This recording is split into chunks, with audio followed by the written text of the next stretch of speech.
Sometimes we forget why we're here. It's easy to fall off track. These help us remember. These battle scars don't look like they're faded, don't look like they're ever gone away. They ain't never gonna change. These battles. Growing up, I had a dream, something no one else could see. Tell me what it means when your faith is falling beneath your knees and you can't breathe. Everything you see reminds you of what you're not or something you won't be. You gotta take what you're given, that's how we live it. Don't be mad at the system, it's simply how we've existed. I hear a lot of people talking like they politicians and choose to be an accountant because it's safe in a business. Not because they wanna do it, just because they heard it pays. And who the fuck wants to be poor knowing that's how we've been raised? Society is getting heavy, I can feel the weight. The pressure of success is like 100 million pounds of shame. And that's the reason I'm staying up late, trying to find a way to escape the stereotypes this day and age is making me feel like the only way I'll be happy is getting signed to a label and making money through rapping. I wanna share my emotion because this world is attacking the very principle of life that lets the people be happy. If you don't have a reason to breathe, why even live? These battle scars are impressions of everything that it is. Scars don't look like they're faded, don't look like they're ever gone away. They ain't never gonna change. These battle scars don't look like they're faded, don't look like they're ever gone away. They ain't never gonna change. These battles. Now, if I had a voice that reached 100 million people, I'd tell them there's a reason that we're all created equal. Cause some decide to be great and some decide a sequel to an average person's life is simply what they want to be. So you make your decision, all I know is what I'm given. Won't define the life I lead or the way I dwell in existence. I've seen a greater image on the walls of where I'm living, and the words twisted and scripted remind me of something written. Faith is a gift that is given down to the people. If one believes it, one receives it. It's given if it is needed. Don't ever think you're trapped in a life that you never wanted. Your options are infinite, that's some mathematical logic. I'm not saying I'm a prophet, I'm speaking for what it's worth. These lyrics define my prayers and these battle scars on my church. Not saying I'm a prophet, I'm speaking for what it's worth. These lyrics define my prayers, these battle scars on my church. Scars don't look like they're faded, don't look like they're ever gone away. They ain't never gonna change. These battle scars don't look like they're faded, don't look like they're ever gone away. They ain't never gonna change. These battles.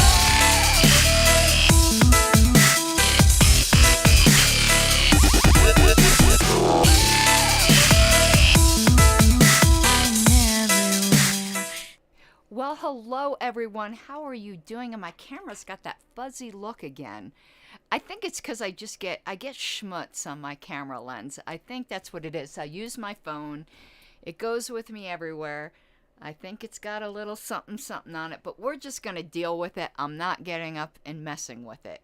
We're just going to have a little bit of fuzzy video today. Committee meetings. After committee meetings. Hello, Samuel. I just got out of a really long Colorado convention committee meeting and I freaking got a migraine.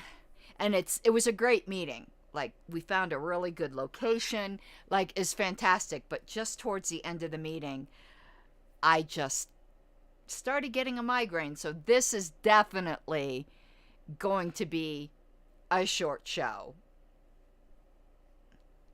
But yay, we're going to be doing bylaws for 4 hours at the Colorado Convention. That's going to be fun. Okay, the mandatory grifting. If you enjoy this kind of content and you can afford to become a patron, I would truly, truly appreciate it. It's kind of been a rough couple months. So patreon.com/Pink Flame of Liberty. And as always, all super chats matter. Don't be a super chat bigot. Okay, we're gonna get right into the history because again, I feel like my head's gonna explode. Ugh. But boy, that Holly Ward in Virginia, she's still trying to grasp on to her 15 minutes of fame, isn't she? I don't think she's going to be so eager to talk to reporters if the Virginia members go after her for fraud. Don't know if they are or not. She's lucky I don't live in Virginia. Because I would. I'd be a petty little bitch about this. Hello, Richard. How are you? Speaking of Virginia, did you have that phone call today? Or is it going to be tomorrow? I'm very, very curious. Oh, Holly's now, she's still doing interviews, and now she's doing video interviews. She's just really trying to grasp onto. And, you know, we all have our suspicions as to who's the puppet master behind all of that. Okay, but we're going to get to the history. We're on page 3. Oh, damn it, Richard. I was hoping you had that call today. I am dying of curiosity, but okay. I'm trying to think of, God, my head hurts so bad. I got some video stuff to do for Elpedia after the show tonight, but I'm probably just going to go to bed early. Oh, I know what I wanted to tell you guys. I had my interview this morning with the Chamber of Commerce. One of the chamber members is a neighbor, and he came and told Wayne, boy, your wife hit it out of the park this morning. I think I did really well in expressing my views. Now, whether or not my views are resonated with all of the members of the chamber is another story. But as I said, I'm not changing. I'm going to be me. And I got something funny to tell you. So, you know, they were asking me a lot of questions. And I did actually say, because then they're like, well, you know, the town gets most of its revenue through sales tax, and you could just choose not to shop. And I go, yeah, and I could just choose to drop dead and not have to pay any taxes. Is that some kind of choice? You're going to say someone needs to withdraw from society not to get pillaged? Yeah. But I do think my very pro-small business position did resonate with some members of the Commerce. It was a very, very enjoyable experience. And it was funny, though, as I was going out, I'm not sure what position she holds on the chamber, but she's the one who greeted me, you know, when I came in and stuff, and escorted me out. And I'm like, wow, I'm surprised no one asked me about my pink hair. She's like, oh, everyone's seen you about town. They already like, I'm a fixture in Castle Rock with this pink hair. I live in a very conservative county. I know Colorado's a purple state, but Douglas County is a thoroughly red county. Okay, let's get started now. He said probably tomorrow. Yeah, I was hoping for tonight, but got something to look forward to, I guess, tomorrow. Oh, last thing on my campaign. So KarenForCastleRock.com. I've been getting about a donation a day, and I'm really thrilled about that. Though I think it's going to be pretty funny when I turn in my contribution paperwork. These people are going to think I'm like some kind of out-of-state pillager because all of my donations are from out of state. I'm grateful for it. But it's my friends coming to support me, and I truly appreciate it. Again, Karen, C-A-R-Y-N, for CastleRock.com. I don't want to talk to anyone's manager. What else was I going to say? Shit. Oh, next week I have my interview with the Association of Home Builders. And then the week after that, it is a public candidate forum at Arapahoe Community College.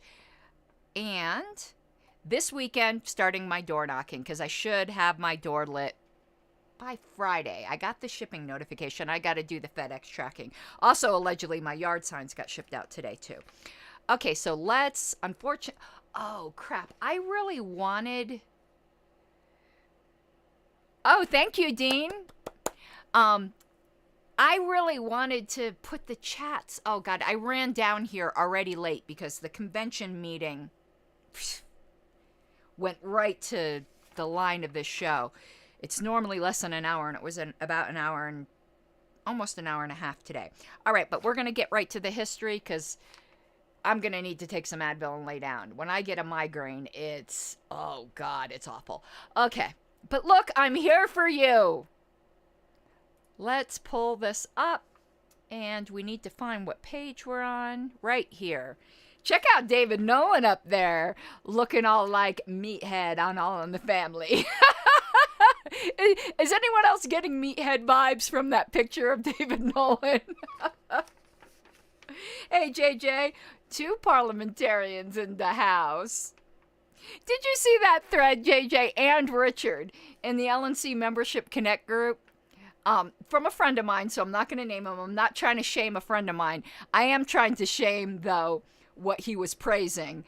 You know, my friends can be wrong. They can have bad taste.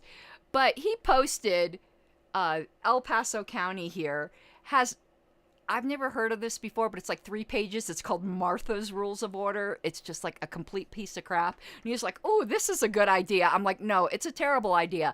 And one day it will bite El Paso County in the ass. Those 3-page rules things are great if you're a bunch of old biddies in a book club. They do not work for political parties.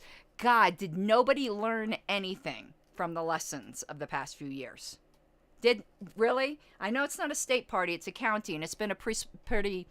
They've had their controversies, but they haven't had like the kind of crap we've seen everywhere else. But still, yeah, Martha's Rules of Order.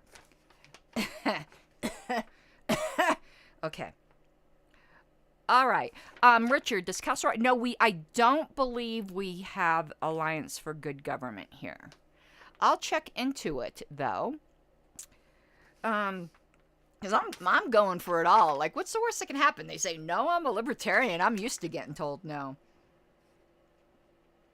And I was supposed to get interviewed today for Who's Who, but the interviewer go look for that post, JJ. I don't want to name who did it because I'm not trying to shame a friend of mine. But it's today. It's today. You'll see. Me and Mike Seebeck are both all over it. So, watching Dynastic Politics, David F. Nolan. But before we get to that, I want to get to that little box in the lower left-hand corner, LP XCOM to meet in D.C. Remember, the LNC at that time was called the XCOM. Oh, I want to turn off this heater. I'm sorry, heater. Whoa. What? That was weird. Media input changed? That is weird. I turned off the heater, which is a big heat draw, and it like blacked out my video for a second. All right, LPXCOM to meet in D.C. The Executive Committee of the National Libertarian Party, again today known as the LNC, will meet in Washington. I wonder when we changed that name. It's probably when we incorporated. Now incorporation just gives me the fucking heaves. Thanks, Holly. And I actually recommended to Angela, can we have Oliver Hall look into DC nonprofit corporation law? Because just search, Richard, on Google, put Holly Ward in Virginia. She's all over the local news there. And there was one with a video earlier today. But you know her. You might not recognize the name, but she was the chair of Virginia who was all over the mic at convention and made just really, now I can say it. I wasn't going to say it then because she was still in the party, but she's not anymore. Really boneheaded points of order. She didn't know what she was doing. The Executive Committee of the National Libertarian Party will meet in Washington, D.C. over the November 30th weekend. This will be the first meeting of the group that was elected last June in Dallas since its original gathering on the last day of the convention. The 25-member committee. So the 25, that isn't including alternates. They had more regions at that time. So they were a much larger committee at that time. We'll discuss issues ranging from new LP literature to the location of the 1975 convention. Thus far, only New York, Illinois, and California have submitted bids to host the next business convention at which the 1976 presidential nominee of the LP will be chosen. Members of the LP wishing to have their suggestions considered by the XCOM should send blah, blah, blah. Okay, now we're going to get to watching Dynastic Politics. These are perilous times. Oh, I'm going to give my narrator voice. These are perilous times for political prognosticators, especially for those of us who have to, I can't do that for too long, who have to produce their words of wisdom a month before they reach the reader. If events have unobligingly invalidated those early October musings by the time they reach your eyes, please be charitable and console yourself by watching Happy Days on TV. Wow, now I feel old. Oh, boy. But yeah, that must have sucked, where you're trying to do this current. Oh, Bunchy is a little big. Bunchy has grown. This is what Bunchy has to say to you, Dave. I think I'm gonna have Bunchy grow a little bit each stream. Like, let's it's not letting me grab the corner. Come on, let me grab the corner. What are you doing here? God, sometimes with that's one bad thing about the translucent background. It's like not letting me see where the corners of it are to manipulate. Yeah, I can't grab it. Bunchy's not letting me grab him. He's not consenting. Oh, here we go.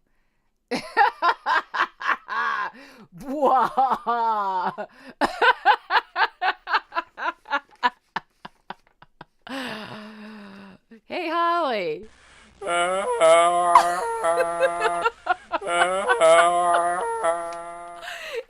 I love Bunchy. My God. Okay. Enough shilly-shallying. I've never heard that phrase before. I think I'm going to co-opt that. Taxed! I'm going to tax that. Enough shilly-shallying. Forward into the breach with this month's fearless observations. Since last installment, 3 major developments of note have taken place. Teddy is out. Nelson, it seems, likely is in. And our newly appointed leader, Jerry the Furred, has disgraced himself in the nation by his two-faced amnesty policy, servitude for draft resistors, unconditional pardon, and a big slug of taxpayers' money for Richard the Lion-Hearted. Regarding the latter, there is little to say except yak. It wasn't surprising. Politicians are always most solicitous of their own kind, while most intense in their persecution of those who dare defy the state. Murderers, civilian type, are rarely tracked down with the zeal displayed by the IRS in its crusade to nab those great enemies of society, the tax evaders. Oh well, I guess the honeymoon is over, Jerry. Enough. On to the really significant developments, the ascendancy of Nelson Rockefeller and the announcement of withdrawal from the presidential derby by Teddy Kennedy. These 2 events are most significant, and that they may signal the final victory of the Rockefeller dynasty over the upstart Kennedy clan. A few words of background are in order. I think it can safely be said, regardless of interpretation, that the Rockefellers are the closest thing we have to a royal family in America. Their immense wealth, combined with their obvious long-standing political ambition, has made them second to none in terms of power. Not only do they control the Chase Manhattan Bank, perhaps the most powerful bank in the world, but their influence is in the political affairs of this country is also tremendous. Virtually every informed American citizen is aware of the Rockefellers' surface prominence and the pervasive influence of the Rockefeller Finance Council on Foreign Relations is well documented. Bill Weld, the Council on Foreign Relations. Yes, the Lionheart. I do love that, JJ. Lest anyone think I've gone off the deep end, I will hasten to add that none of those facts necessarily validate the giant world conspiracy theories which often accompany any mention of the Rockefellers' power. The bare facts themselves, however, are sufficient to justify the use of the word dynasty. In any case, it is no secret that the Rockefellers have an essentially feudal worldview, with themselves cast in the role of lords of the manor, and the rest of us as the serfs. The Rockefellers have been trying to buy the United States ever since they got their first billion, and they've damn near succeeded. Probably the slickest trick they and their friends ever pulled was the passage of the federal income tax, which has made it nearly impossible for any latecomers to accumulate enough money to challenge the entrenched powers that be. Indeed, the Rockefeller dynasty would probably have established the new industrial feudal state in America long ago, except for two things. One, a rival dynasty, the Kennedys, gave them some stiff competition. And two, Nelson Rockefeller is such a colossal turkey. We have wild turkeys in Colorado, and it never gets old. Every time, like, we're driving away and goes, oh, there's a bunch of turkeys. I'm like, I don't see any politicians. That even with all his millions, he was never able to convince the American people to elect them their leader. If one looks at the recent political history of the United States from the viewpoint of a power struggle between two rival dynasties, Rockefeller and Kennedy, using the Republican and Democratic parties respectively, you get a whole new perspective on things. I, for one, think it is a quite accurate perspective, and herewith are some observations made from that viewpoint. First, I will predict here and now that Gerald Ford will not seek re-election as president. He may even resign from office before his present term is up. The ostensible reason will be his wife's health. The real reason will be that Nelson Rockefeller wants the presidency and Ford will step out of his way. Ford stated over a year ago that Rockefeller was his first choice for the presidency. Second, I predict that Rockefeller will, at least, get the GOP nomination in '76. He was wrong on multiple counts. Third, I will venture that Teddy Kennedy saw this coming once Ford nominated Rocky for the VP spot, and that's why he got out. If he thought he could win in '76, he'd be hanging right in there. No ifs, ands, or buts. And what are the implications of these three hypotheses? Several, as follows. One, God, there's a lot of lists in this thing. One, with Teddy out of the way, we will now see a great brawl for the Democratic nomination. In one corner, you'll have a gaggle of liberals: Mondale, Hart, Bay, Muskie, perhaps Childs and Stevenson and others. In corner two, George Wallace represented the conservative wing, backup bet if Wallace has to drop out, Harry Byrd of Virginia. In corner three, Henry Jackson representing the fascist element. And standing in the middle, Lloyd Benson, hoping to be the moderate compromise choice if these three factions deadlock. It's too early to venture which of these would be the standard bearers will get the nomination, but it probably won't make much difference. If Rocky is the GOP candidate, and I wouldn't bet against it, the Democratic nomination won't be worth much. This may help us in '76, faced with a choice between Rocky and, say, any likely Democratic ticket. A lot of conservatives will regurgitate, and their only alternatives will be the LP and the American Party. As for the forthcoming Rockefeller administration, what can we expect from it? Not much, actually. Well, I personally would choose Rocky over Scoop Jackson in a flash. That's about all I can say for him. A Rockefeller administration is going to be a paternalistic, big-spending, centralist big government monstrosity. Say how you really feel, Dave. Foreign entanglements will grow like morning glories. Civil liberties will be no better off, but probably no worse off than under any other president we've seen lately. In some, it will be more of the same old crap. The best we can hope for is that the '76 elections will give us the exposure and growth we need to have some real impact in 1980 and 1984. Yeah, Dave Nolan wasn't very good at predicting nominations. He was already apologizing for his last column, and he's going to end up apologizing for this one, I suspect. He liked to prognosticate, and he was really good on some things, but he sucked at predicting nominations. He really did. I love you, meathead up there. And I love Dave. He really wasn't a meathead. He just looks so much like meathead up in that picture. Okay. LP will co-sponsor monetary conference. Active planning has now begun on the 1975 Conference on International Liquidity and Monetary Reform. sponsored by the LP in conjunction with the National Committee to Legalize Gold. It was this committee, headed by James U. Blanchard III, that sponsored the 1974 Monetary Symposium in New Orleans last January. There, over 750 people heard 1972 LP presidential candidate John Hospers deliver the keynote address.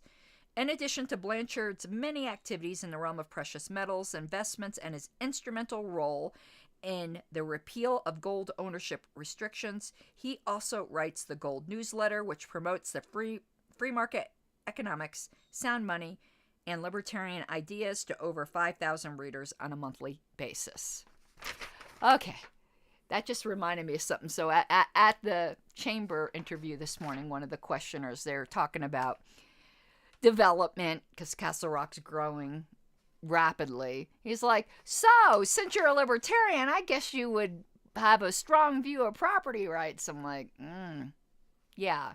And the Pope's Catholic. Well, I don't know. Maybe not this Pope. I know a lot of Catholics. I'm not trying to get into religion here, but I just read an article about how a bunch of church leaders basically are condemning him as a heretic. Anyway, so I guess I'm going to have to come up with a new expression then. Is the Pope Catholic? Unlike the majority of financial seminars that treat only a few topics, oftentimes it is in only the most superficial way. This event hopes to feature up to 20 major speakers from around the world. These experts will be addressing themselves to very specific economic and investment topics in a highly detailed way. The subjects covered will include current international monetary dislocations, money and credit, domestic and foreign, world commodities, and expectations for the stock and bond markets. In addition, the third day of the seminar will be devoted to workshops where those present will be able to visit as many as 10 workshops where specialized investment areas will be discussed on a personal basis.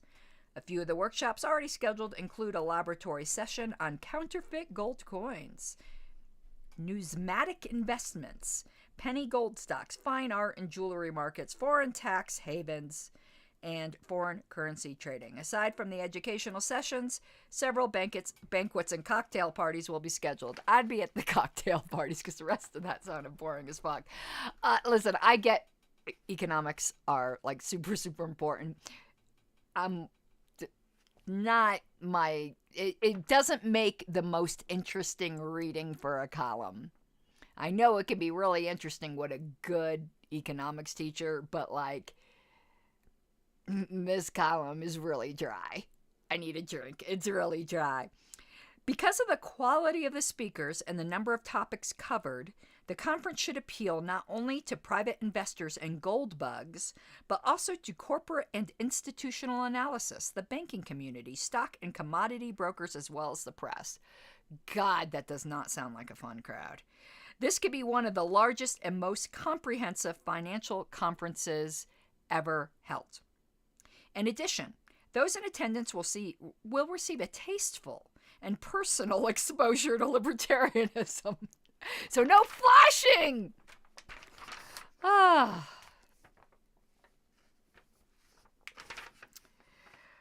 And want to stick while I'm reading the rest up here. Dean's very extensive comment up here about chambers of commerce.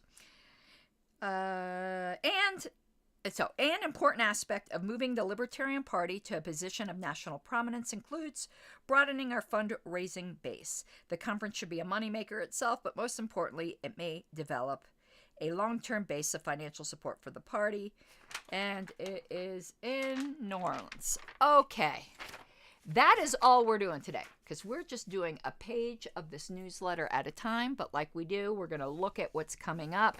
We still have a lot to cover, so we got 2 months worth of stuff easy. We got 1, 2, 3.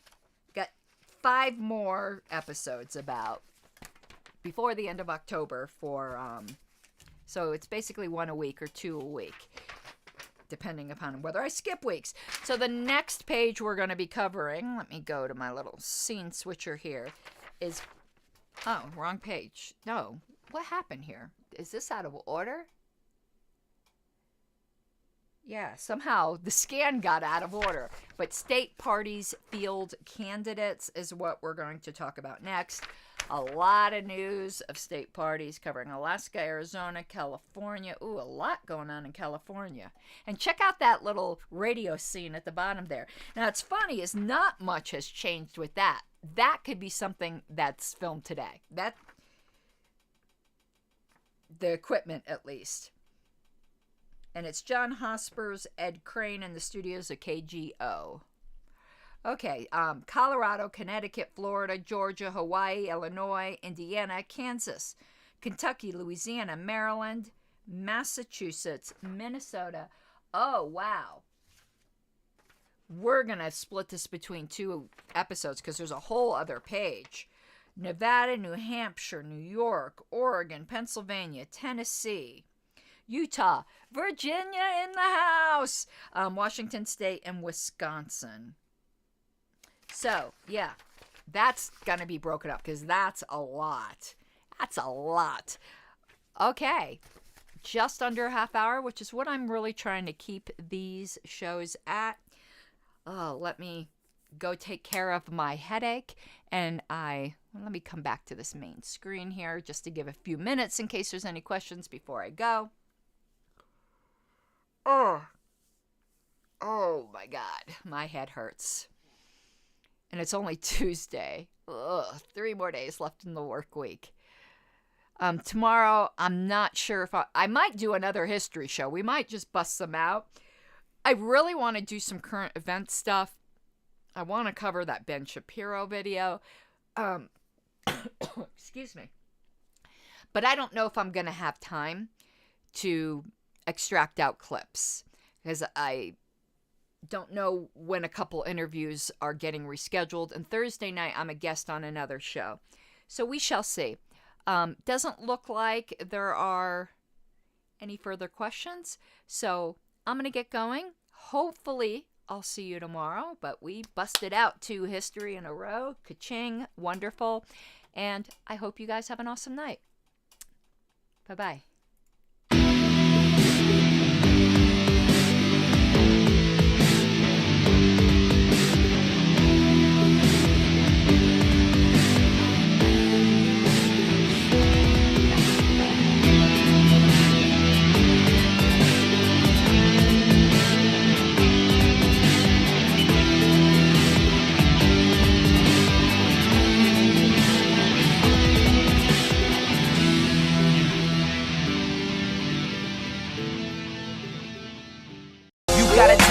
Given, that's how we live it. Don't be mad at the system, it's simply how we've existed. I hear a lot of people talking like they politicians and choose to be an accountant because it's safe in a business, not because they want